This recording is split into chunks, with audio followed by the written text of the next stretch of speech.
Halo anak-anak, ketemu lagi di pembelajaran tematik bersama Bu Guru Dina. Pada video kali ini, kita akan belajar tema 7 subtema 3, yaitu perkembangan teknologi komunikasi. Ingat persiapkan diri dulu sebelum belajar ya anak-anak. Pada tema 7 subtema 3 ini, kita akan mempelajari 4 hal. Yang pertama, kita akan belajar informasi tentang teknologi komunikasi. Yang kedua, kita akan belajar keberagaman sifat individu.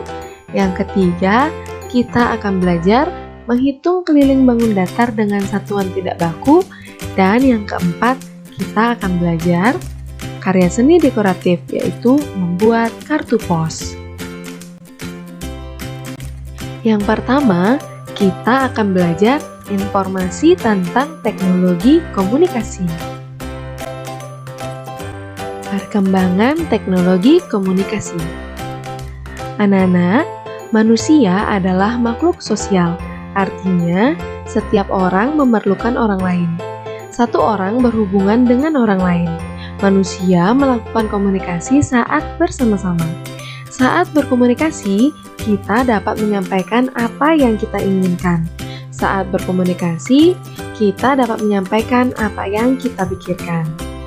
Nah, dahulu ruang komunikasi manusia amat terbatas. Bersyukurlah teknologi komunikasi makin berkembang. Kini kita dapat berkomunikasi dengan siapa saja dan di mana saja. Mari kita pelajari perkembangan teknologi komunikasi agar hidup kita makin berarti. Sejarah komunikasi. Anak-anak, komunikasi adalah cara penyampaian gagasan antar manusia.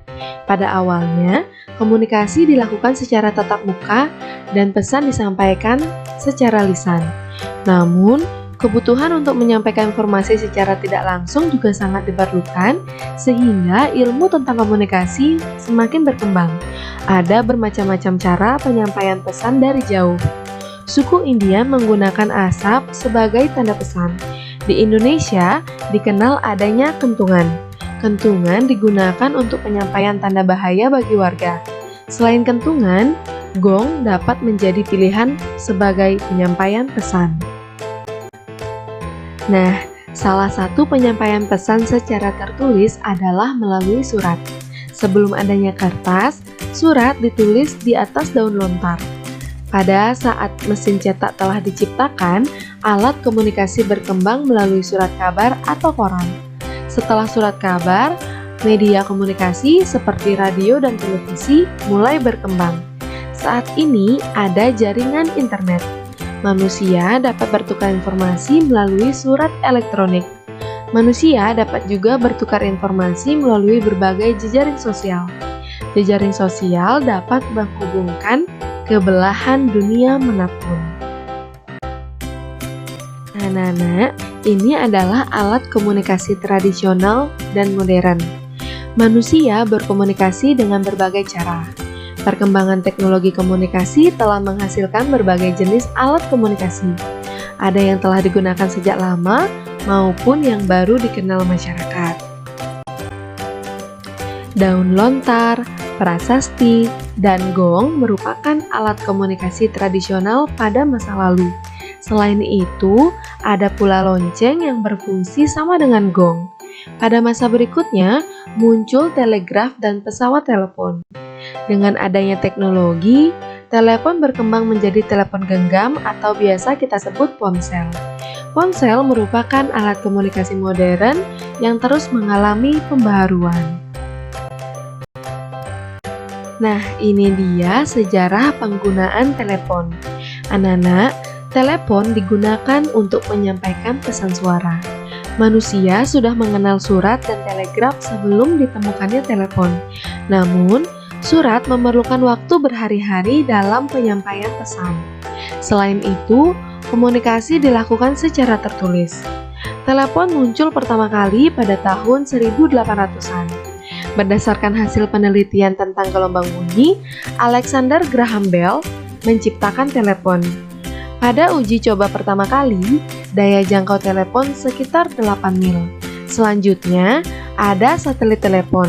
Oleh karena itu, daya jangkau telepon semakin luas. Komunikasi dapat dilakukan antar negara.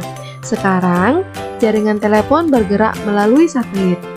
Kita dapat berkomunikasi di mana saja dengan menggunakan telepon genggam atau ponsel. Selain telepon, kita mengenal alat komunikasi tulisan.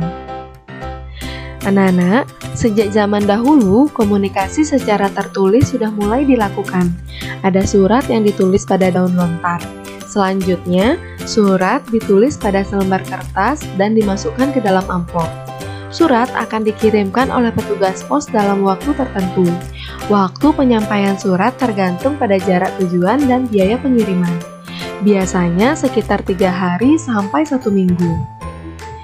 Pada abad 21, mulai dikenal surat elektronik atau surel. Surel dikirim melalui jaringan internet dengan alat bantu komputer.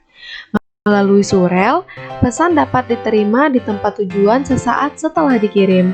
Tentu saja, hal tersebut sangat membantu komunikasi. Kini, surel bukan lagi satu-satunya alat komunikasi yang cepat. Melalui telepon seluler, kita dapat berkirim pesan menggunakan aplikasi pesan singkat atau SMS.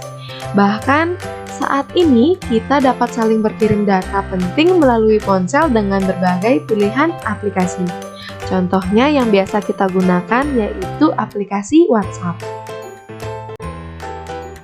Nah, seperti yang Bu Guru sebutkan tadi, kita biasa menggunakan aplikasi WhatsApp.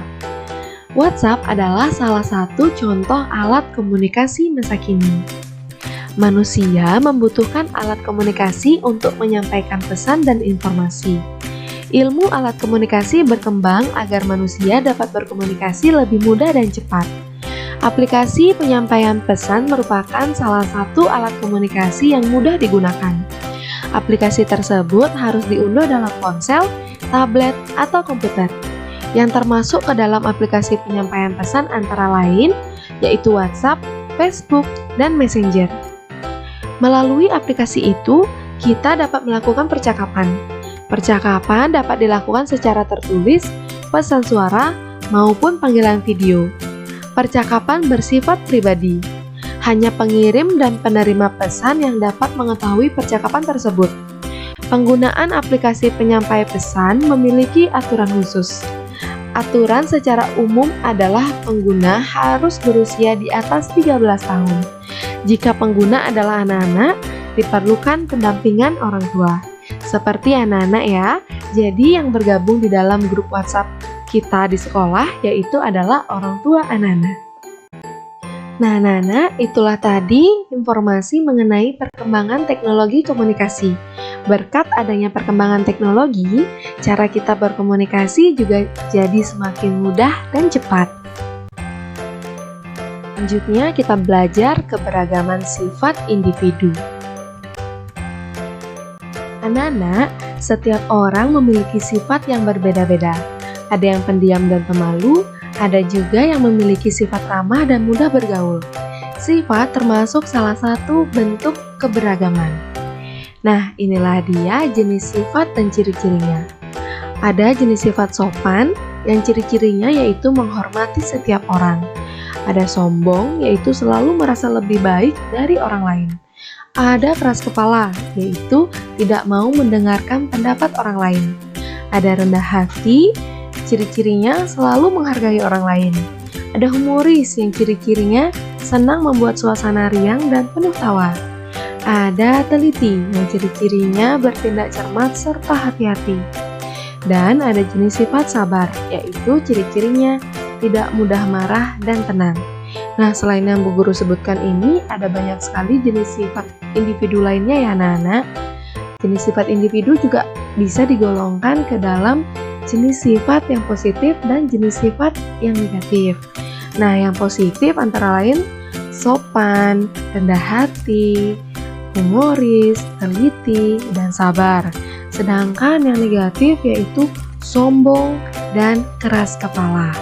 Nah, anak-anak bisa memilih sendiri sifat mana yang baik ditiru dan sifat mana yang tidak baik ditiru. Nah, Adanya akibat yang ditimbulkan karena keberagaman sifat individu. Ada akibat yang baik atau positif, dan ada akibat yang tidak baik atau negatif. Inilah dia akibat yang baik atau akibat positif, dan akibat yang tidak baik atau akibat negatif. Dari keberagaman sifat tadi, akibat yang baik yaitu menerima perbedaan. Kita sesama manusia bisa menerima perbedaan yang ditimbulkan dari adanya keberagaman sifat individu. Kemudian kita juga bisa saling menghormati antar individu, bisa belajar memaafkan, bisa berbagi informasi antar individu, dan kita juga tentunya bisa memperkaya wawasan. Dari yang sebelumnya tidak kita ketahui, kita menjadi tahu karena adanya keberagaman sifat individu. Tapi selain itu ada pula akibat yang tidak baik, yaitu negatif. Akibat adanya keberagaman sifat individu bisa memunculkan pertengkaran, bisa menimbulkan perdebatan, bisa juga memecah antar suku, dan bisa juga akibatnya yaitu tidak mau bersatu. Dan tentu saja ada akibat berbeda pendapat.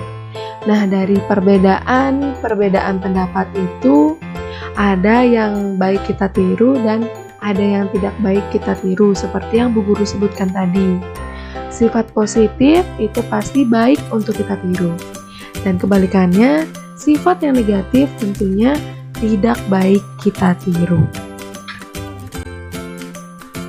Selanjutnya yaitu kita akan belajar menghitung keliling bangun datar dengan satuan tidak baku. Anak-anak, sekarang kita perhatikan gambar televisi berikut ini. Jika diilustrasikan, televisi ini berbentuk apa ya anak-anak? Ya, bangun datar persegi panjang. Permukaan televisi pada gambar berbentuk bangun datar persegi panjang. Bangun datar memiliki keliling. Keliling bangun datar adalah jumlah panjang seluruh sisi-sisinya.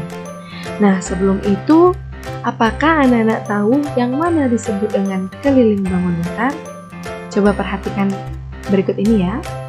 Nah, garis berwarna biru yang mengelilingi bangun datar ini disebut dengan keliling bangun datar. Sekarang kita akan belajar menentukan keliling bangun datar dengan satuan tidak baku. Nah, tadi kita sudah melihat bangun datar persegi panjang. Sekarang Bu Guru sediakan ada banyak bangun datar lainnya. Kira-kira kelilingnya seperti apa ya anak-anak? Coba perhatikan garis biru berikut ini ya. Nah, garis biru yang mengelilingi bangun datar ini disebut dengan keliling bangun datar. Nah, untuk menentukan keliling bangun datar, kita perlu menjumlahkan seluruh panjang dari sisi-sisinya. Nah, Bu Guru akan berikan contoh seperti berikut ini. Pada gambar di samping, satu sisi persegi menunjukkan satu satuan panjang. Keliling bidang berwarna merah muda adalah 12 satuan panjang. Nah, apakah benar keliling bidang berwarna merah muda ini adalah 12 satuan panjang? Coba kita hitung bersama-sama ya anak-anak. Nah, tadi dikatakan satu sisi persegi ini menunjukkan satu satuan panjang. Kira-kira ada berapa satuan panjang pada keliling bidang berwarna merah muda ini ya? Kita hitung bersama-sama. Ini 1, 2, 3, 4, 5, 6, 7, 8, 9, 10, 11, 12. Nah, jadi betul ya, keliling bidang berwarna merah muda adalah 12 satuan panjang. Ingat, keliling persegi panjang ini ditandai dengan garis yang berwarna biru ini saja. Nah, contoh berikutnya, kira-kira berapa ya keliling bidang yang berwarna biru berikut ini? Coba kita lihat ya. Nanti anak-anak silakan bisa hitung sendiri di rumah, berapakah kira-kira keliling dari bidang yang berwarna biru berikut ini. Nah, karena bidangnya berwarna biru, Bu Guru berikan garis yang berwarna hitam untuk menentukan keliling bidangnya agar lebih mudah anak-anak pahami. Nah, dari yang sudah kita lihat tadi, keliling bangun datar di samping yang berwarna biru adalah 24 satuan panjang. Sampai di sini semoga anak-anak paham ya. Nah, jika pada contoh sebelumnya satu sisi persegi menunjukkan satu satuan panjang, sekarang kita ilustrasikan satu sisi persegi ini sama dengan 1 cm. Nah, Bu Guru akan berikan contoh bangun persegi berikut ini. Setiap sisinya itu panjangnya adalah 3 cm. Nah, jadi kira-kira berapa ya keliling dari bangun datar persegi ini? Cara mencarinya yaitu 3 ditambah 3 ditambah 3 ditambah 3. Hasilnya adalah 12. Jadi, keliling dari bangun datar persegi dengan sisi masing-masing 3 cm ini adalah 12 cm. Ingat ya anak-anak, keliling bangun datar yaitu jumlah dari seluruh panjang sisinya. Nah, ini dia ilustrasinya. Ini adalah bangun datar persegi panjang. Persegi panjang memiliki 4 sisi, yaitu sisi A, B, C, dan D. Keliling bangun datar adalah jumlah panjang seluruh sisi-sisinya. Sisi bangun datar persegi panjang di atas yaitu A, B, C, dan D.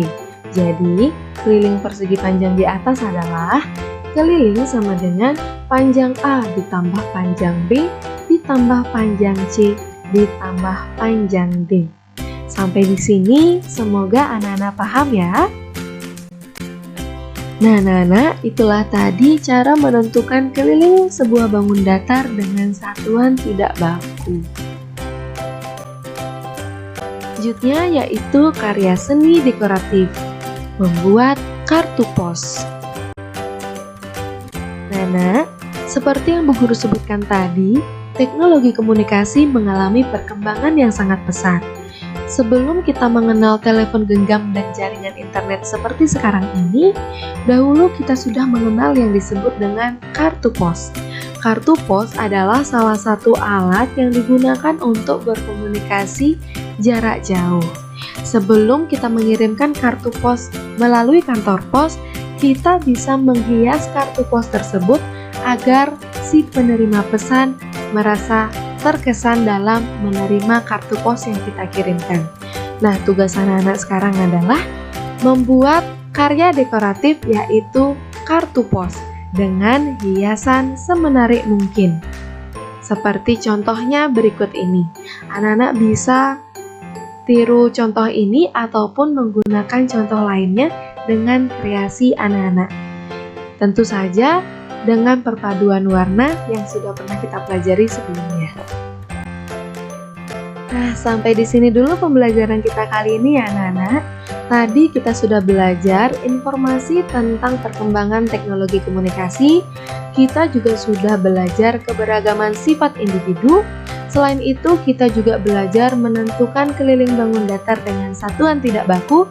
Dan kita juga sudah belajar membuat karya dekoratif yaitu membuat kartu pos. Semoga informasi ini bermanfaat bagi anak-anak dan bisa membantu anak-anak dalam mengerjakan tugas-tugas sekolah. Selamat belajar anak-anak, tetap semangat ya.